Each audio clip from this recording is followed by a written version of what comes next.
Hey guys, this is Barca checking in again after an extremely long hiatus. First of all, some housekeeping. Terribly sorry about the procrastination. Sometimes I'm tempted to think that the P in INTP does stand for procrastination. Alas, it does not. Yeah, I know. You know it's getting kind of bad when you have to go to your previous video description and edit the month at which you're gonna make the next video. Yeah, fuck.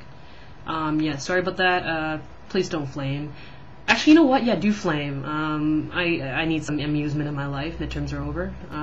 Yeah, so today we're going to be talking about sensing and intuition, which is the first of your two core functions.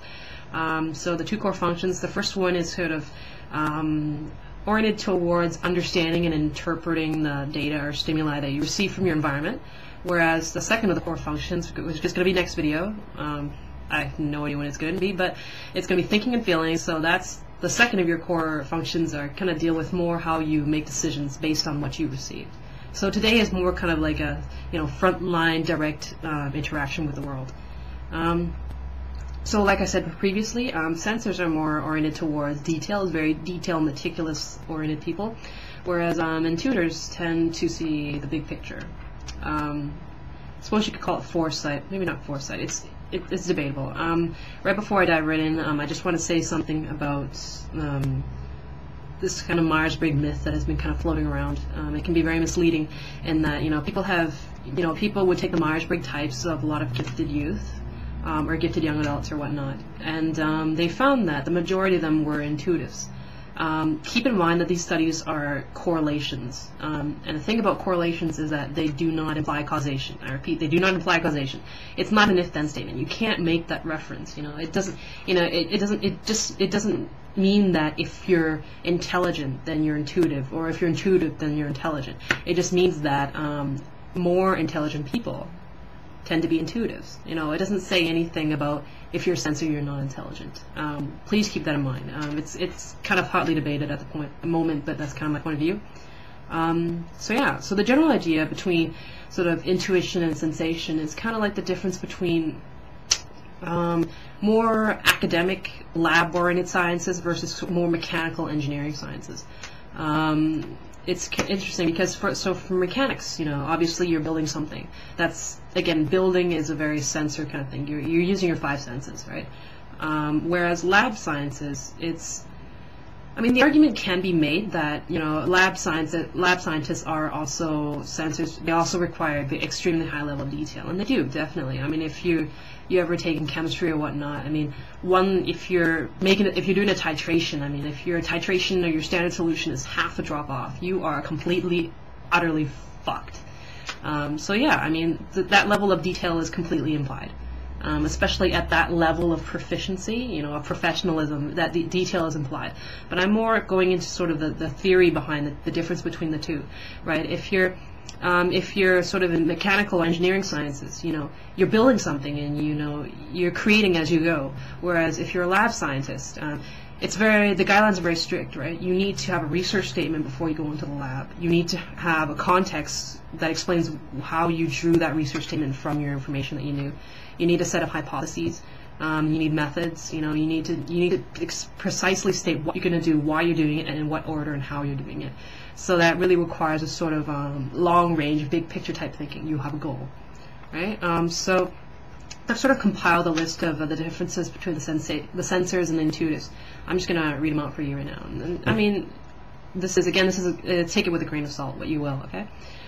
So sensation kind of lends itself to observation, whereas intuition lends itself to imagination. And I'm not just talking about the kind of creepy, cheesy, Never Never Land fairy tale imagination, although that is also implied. I was at an MBTI seminar once, and this lady who was conducting it, she had a very good exercise for us. She told us to split into intuitives and sensors, and then she each gave us an orange. And she said, go, into your groups for about 5 minutes, and then come back and tell me what you can tell me about the orange, right? And it's very interesting because the sensors would come back, and they were describing its color, they were describing its texture. They had peeled it open and smelled it and tasted it. They had sort of, again, very material things. The definition of sensor, where it comes from, the etymology of it is from your five senses. Whereas the intuitive bunch, we had started rambling off about, Veggie Tales, even though it's not a vegetable, I know, but we had started rambling off on Orange Julius, orange milkshakes, stuff like that. So again, it's the contrast is not subtle at all. You can see it right away. It's quite an interesting one.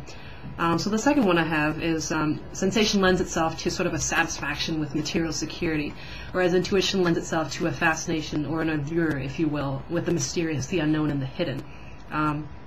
The sensation, I suppose you could say, it's like a material. It's a more materialistic version of the Enneagram 6, right? Those the Enneagram 6 who are basically the type is concerned with security. This is a material security. So they like to have their feet firmly planted on the ground. They like to, be able to see everything around them, touch everything around them, and they derive their identity from what they see around them. The intuitives, however, they have this sort of fascination with what they don't know. And this in turn lends itself to the next point. Intuitives tend to be very inspired, very enthusiastic, because to them the world is ripe for the picking. The world is just a place to discover. Whereas sensors tend to be very pragmatic, very precise people. They're precise in everything they do, in their words, in their actions. Very practical. And if you haven't noticed by now, if you do know a little bit about Myers-Briggs, a lot of these seem to be, interlapping with, the P or the J. INTPs and INTPs and INTJs are very well known for being very, very precise, very verbally precise. If you're bullshitting, we will call you on it and we will shut you up. But again, like I said before in the first or second video, a lot of your functions they're not interdependent of each other. They're all very, very sort of intertwined, and you can't just separate them that easily.